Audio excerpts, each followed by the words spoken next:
Chapter 2: How your habits shape your identity and vice versa. Why is it so easy to repeat bad habits and so hard to form good ones? Few things can have more powerful impact on your life than improving your daily habits, and yet it is likely that this time next year you will be doing the same thing rather than something better. It often feels difficult to keep good habits going from more than a few days. Even with sincere effort and the occasional burst of motivation. Habits like exercise, meditation, journaling, and cooking are reasonable for a day or two and then become a hassle. However, once your habits are established, they seem to stick around forever, especially the unwanted ones. Despite our best intentions, unhealthy habits like eating junk food, watching too much television, procrastinating, and smoking can feel impossible to break. Changing our habits is challenging for two reasons. First, we try to change the wrong things. And second, we try to change our habits in the wrong way. In this chapter, I'll address the first point. In the chapters that follow, I'll answer the second. Our first mistake is that we try to change the wrong thing. To understand what I mean, consider that there are three levels at which change can occur. You can imagine them like the layers of an onion. Three layers of behavior change: outcomes, progress, process, and your identity. There are three layers of behavior change: a change in your outcomes, a change in your process, or a change in your identity. The first layer is changing your outcomes. This level is concerned with changing your results: losing weight, publishing a book, winning a championship. Most of the goals you set are associated with this level of change. The second layer is changing your process. This level is concerned with changing your habits and systems, implementing a new routine at the gym, decluttering your desk for a better workflow, developing a meditation practice. Most of the habits you build are associated with this level. The third and deepest layer is changing your identity. This level is concerned with changing your beliefs, your worldview, your self-image, your judgment about yourself and others. Most of the beliefs, assumptions, and biases you hold are associated with this level. Outcomes are about what you get. Processes are about what you do. Identity is about what you behave. When it comes to building habits that last, when it comes to building a system of 1% improvements, the problem is not that one level is better or worse than others. All levels of change are useful in their own way. The problem is the direction of change. Many people begin the process of changing their habits by focusing on what they want to achieve. This leads us to outcome-based habits. The alternative is to build identity-based habits. With this approach, we start by focusing on who we wish to become. Outcome-based habits. With outcome-based habits, the focus is on what you want to achieve. And with identity-based habits, the focus is on who you wish to become. Imagine two people resisting a cigarette. When offered a smoke, the first person says, "No thanks, I'm trying to quit." It sounds like a reasonable response, but this person still believes they are a smoker who is trying to be something else. They're hoping their behavior will change while carrying around the same beliefs. The second person declines by saying, "No thanks, I am not a smoker." It's a small difference, but this statement signals a shift in identity. Smoking was part of their former life, not their current life. They no longer identify as someone who smokes. Most people don't even consider identity change when they set out to improve. They just think, "I want to be skinny." Outcome. And if I stick to this diet, I'll be skinny. Process. They set goals and determine the actions they should take to achieve those goals without considering the beliefs that drive their actions. They never shift the way they look at themselves, and they don't realize that their old identity can sabotage their new plans for change. Behind every system of actions are a system of beliefs. The system of democracy is founded on beliefs like freedom, majority rule, and social equality. The system of a dictatorship has a very different different set of beliefs like absolute authority and strict obedience. You can imagine many ways to try to get more people to vote in a democracy, but such behavior change would never get off the ground in a dictatorship. That's not the identity of the system. Voting is a behavior that is impossible under a certain set of beliefs. A similar pattern exists whether we are discussing individuals, organizations, or societies. There are a set of beliefs and assumptions that shape the system, an identity behind the habits. Behavior that is incongruent with the self will not last. You may want more money, but if your identity is someone who consumes rather than create, then you will continue to be pulled towards spending rather than earning. You may want better health, but if you continue to prioritize comfort over accomplishment, you will be drawn to relaxing rather than training. It is hard to change your habit if you never change the underlying beliefs that led you to your past behavior. You have a new goal and a new plan, but you haven't changed who you are. The story of Brain Clark, an entrepreneur from Boulder, Colorado, provides a good example. For as long as I can remember, I have chewed many fingernails, my fingernails. Clark told me it started as a nervous habit when I was young and then morphed into an undesirable grooming ritual. One day, I resolved to stop chewing my nails until they grew out a bit. Through mindful willpower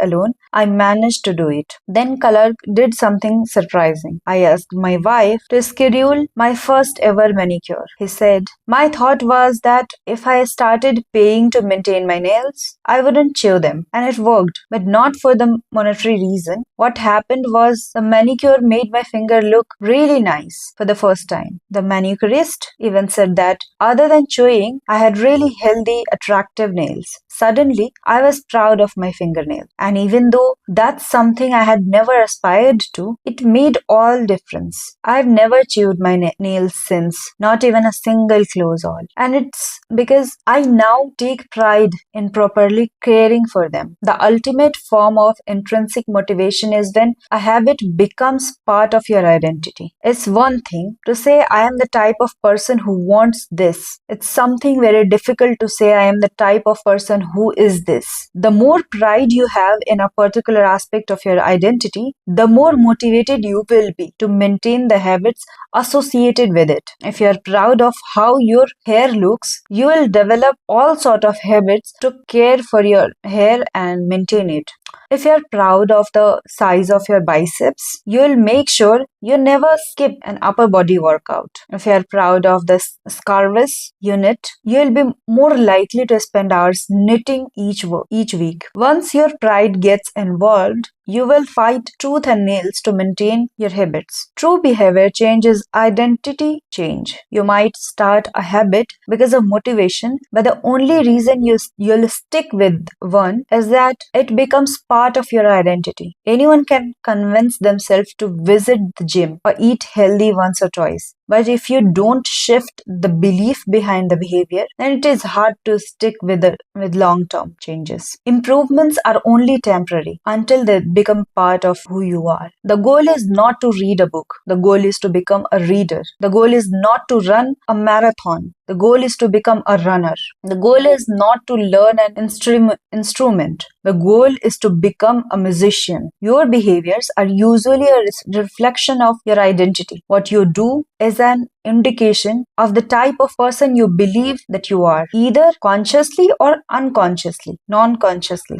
Research has shown that once a person believes in a particular aspect of their identity, they are more likely to act in alignment with that belief. For example, people who identified as being a voter were more likely to vote than those who simply claimed voting. Voting was an action they wanted to perform. Similarly, the person who incorporates exercises into their identity doesn't have to convince themselves to train. Doing the right thing is easy. After all, When your behavior and your identity are fully aligned, you are no longer pursuing behavior change. You are simply acting like the type of person you already believe yourself to be. Like all aspect of habit formation, this too is a double-edged sword. When working for you, identity change can be a powerful force for self-improvement. When working against you, though, identity change can be a curse. Once you have adopted an identity,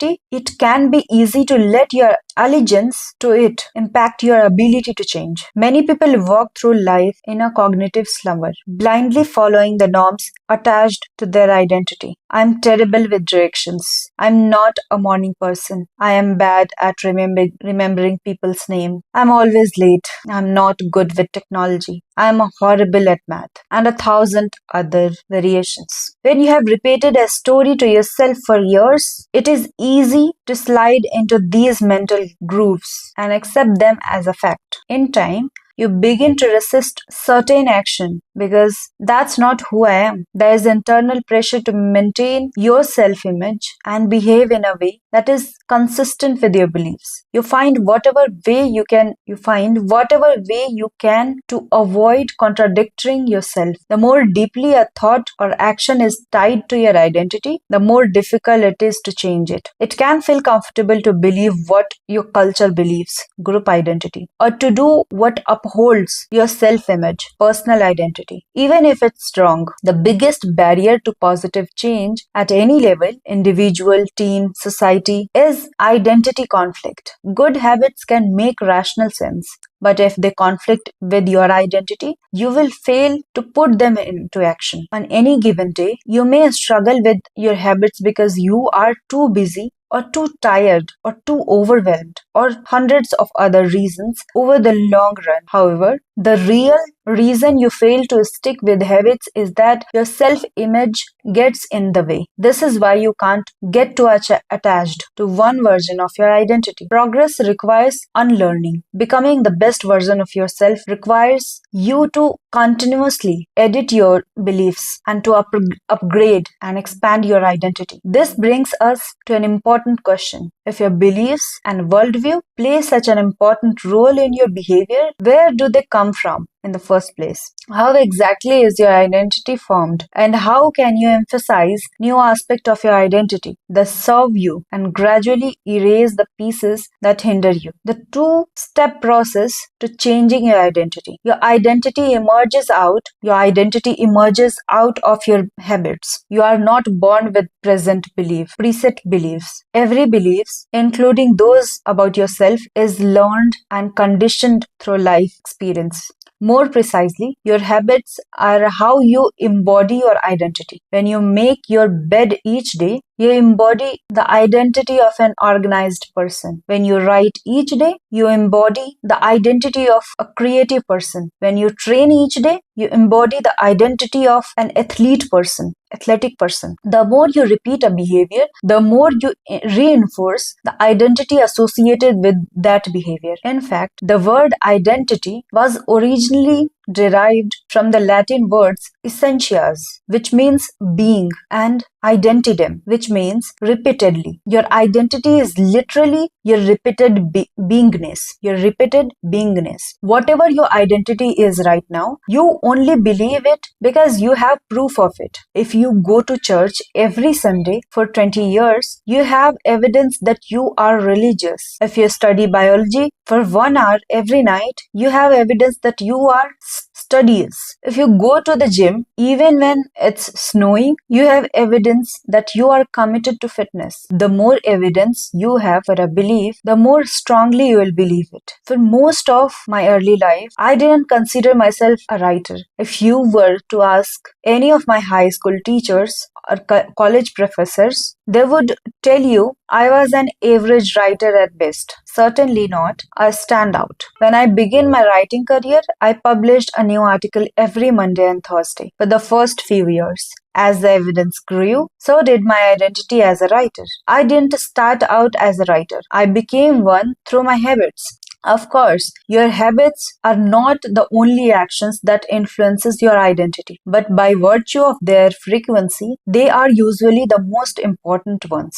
Each experience in life modifies your self-image, but it's unlikely you would consider yourself a soccer player because you kicked a ball once, or an artist because you scribbled a picture. As you repeat these actions, however, the evidence accumulates and your self-image begins to change. The effect of one-off experiences tend to fade away, while the effect of habits gets reinforced with time, which means your habits contribute most of the evidence that shapes your identity. In this way, the process of building habits is actually the process of becoming yourself. This is a gradual evolution. We do not change by snapping our fingers and deciding to be someone entirely new. We change bit by bit, day by day, habit by habit. We are continually undergoing micro evolutions of the self. Each habit is like a suggestion. Hey, maybe this is who I am. If you finish a book, then perhaps you are the type of person who likes reading. If you go to the gym, then you're the type of person who likes exercise. If you practice playing the guitar, perhaps you are the type of person who likes music. Every action you take is a vote for the type of person you wish to be. No single instance will transform your beliefs, but as the votes build up, so does the evidence of your new identity. This is one reason why meaningful change does not require radical change. Small habits can make a meaningful difference by providing evidence of a new identity. And if a change is meaningful, it actually is big. That's the paradox of making small improvements. Putting this all together, you can see the habits are the path to changing your identity. The most practical way to change who you are is to change what you do. Each time you write a page, you are a writer. Each time you practice a violin, you are a musician. Each time you start a workout, you are an athlete. Each time you encourage your employees, you are a leader. Each habit not only gets results but also teaches you something far more important: to trust yourself. You start to believe you can actually accomplish these things. When the votes mount up, the evidence begins to change. The story you tell yourself begins to change as well. Of course, it works the opposite way. It works the opposite way too. Every time you choose to perform a bad habit, it's a vote for that identity. The good news is that you don't need to be perfect in any election. There are going to be votes for both sides. You don't need a unanimous vote to win an election. You just need a majority. It doesn't matter if you cast a few votes for a bad behavior or an unproductive habit. Your goal is simply to win the majority of the time. New identities require new evidence. If you keep casting the same votes you have always cast, you are going to get the same results you have always had. If nothing changes, nothing is going to change. It is a simple two-step process. First, decide the type of person you want to be. Second, prove it to yourself with small wins. First, decide who you want to be. This holds at any level, as an individual, as a team, as a community, as a nation. What do you want to stand for? What are the principles and values? Who do you wish to become? These are big questions, and many people aren't sure where to begin, but they do know what kind of results they want: to get six-pack abs, or to feel less anxious, or to double their salary. That's fine. Start there and work backward from the results you want to the type of person who could get those results. Ask yourself, who is the type of person that could get the outcomes you want? Who is the type of person that could lose 40 pounds? Who is the type of person that could learn a new language? Who is the type of person that could run a successful startup? For example, who is the type of person who could write a book? It's probably someone who is consistent and reliable. Now your focus shifts from writing a book, outcome based, to begin the type of person who is consistent and reliable, identity based. This process can lead to beliefs like, I am the kind of teacher who will stand up for her students. I am the kind of doctor who gives each patient the time and the empathy they need. I am the kind of manager who advocates for her employees. Once you have a handle on the type of person you want to be, you can begin taking small steps to reinforce your desired identity. I have a friend who lost over 100 pounds by asking herself, what would a healthy person do? All day long, she would use this question as a guide. Would a healthy person walk or take a cab? Would a healthy person order a burrito or salad? She figured if she acted like a healthy person long enough, eventually she would become that person. She was right. The concept of identity-based habits is our first introduction to another key theme in this book, feedback loops. Your habits shape your identity, and your identity shapes your habit. It's a two-way street. The formation of all habits is a feedback loop, a concept we'll explore in depth in the next chapter. But it's important to let your values, your principles, and your identity drive the loop rather than your results. The focus should always be on becoming the type of person, not getting a particular outcomes.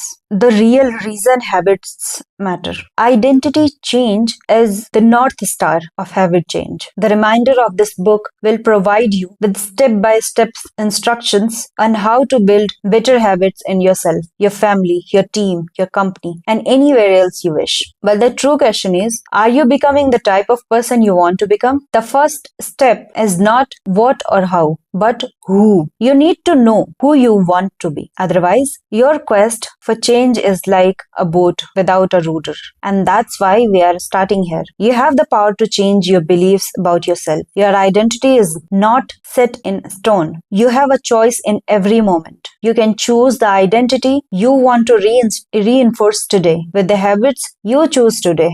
And this brings us to the deeper purpose of this book and the real reason habits matter. Building better habits is not about littering your day with life hacks. It's not about flossing one tooth each night or taking a cold shower each morning or wearing the same outfit each day. It's not about achieving external measures of success like earning money, earning more money, losing weight, or reducing stress. Habits can help you achieve all of these things. But fundamentally, they're not about having something. They're about becoming someone. Ultimately, your habits matter because they help you become the type of person you wish to be. They are the channel through which you develop your deepest belief about yourself. Quite literally, you become your habits. Chapter summary. There are 3 levels of change: outcome change, process change, and identity change. The most effective way to change your habit is to focus not on what